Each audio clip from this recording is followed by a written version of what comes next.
केंद्रीय मंत्री किरेन रिजिजू ने हाल ही में कांग्रेस और राहुल गांधी पर बहुत बड़ा हमला बोला। उन्होंने मुस्लिमों को कांग्रेस का वोट बैंक न बनने की चेतावनी दी और हिंदुओं को कांग्रेस की विभाजनकारी नीतियों से बचने की सलाह। उन्होंने कहा कि कांग्रेस पार्टी चुनावों के दौरान मुस्लिम समुदाय को अपने वोट बैंक के रूप में इस्तेमाल करती है, जिससे उनका विकास रुकता है। केंद्रीय संसदीय कार्य मंत्री किरेन रिजिजू ने कांग्रेस सांसद राहुल की राजनीतिक परिपक्वता पर सवाल उठाते हुए निशाना साधा। उन्होंने कहा कि राहुल गांधी जब विपक्ष के नेता बने तो मैं सोचा कि सुधर जाएंगे, उनके अंदर मैच्योरिटी आएगी, लेकिन मैच्योरिटी आने की जगह राहुल गांधी तो और भी बिगड़ गए। पहली बार ऐसा हुआ कि लोकसभा और राज्यसभा में प्रधानमंत्री को बोलने नहीं दिया गया। प्रधानमंत्री मोदी के भाषण के समय में वे वेल में आकर के उछल कर हंगामा करने लगे। लोकतंत्र में इस तरह का व्यवहार शोभा नहीं देता।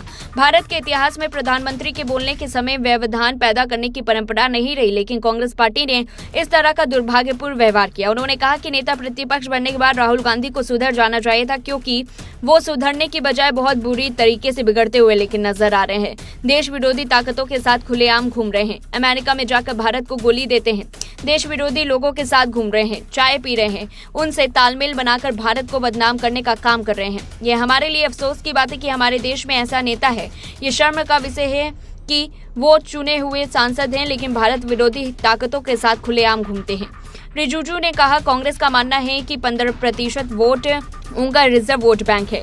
ये पार्टी की मानसिकता को दर्शाता है। कांग्रेस मुस्लिमों को वोट बैंक के रूप में देखती है और इससे मुस्लिमों को ही बड़ा नुकसान होता है। रिजिजू ने अपने सोशल मीडिया अकाउंट पर इंटरव्यू का एक क्लिप भी साझा किया, जिसमें उन्होंने साफ तौर पर कहा, मुस्लिमों को मेरी चेतावनी, कांग्रेस का वोट बैंक मत बनिए। हिंदू और अन्य लोगों से मेरी चेतावनी, कांग्रेस की बांटो और राज करो, नीति का शिकार मत बनिए।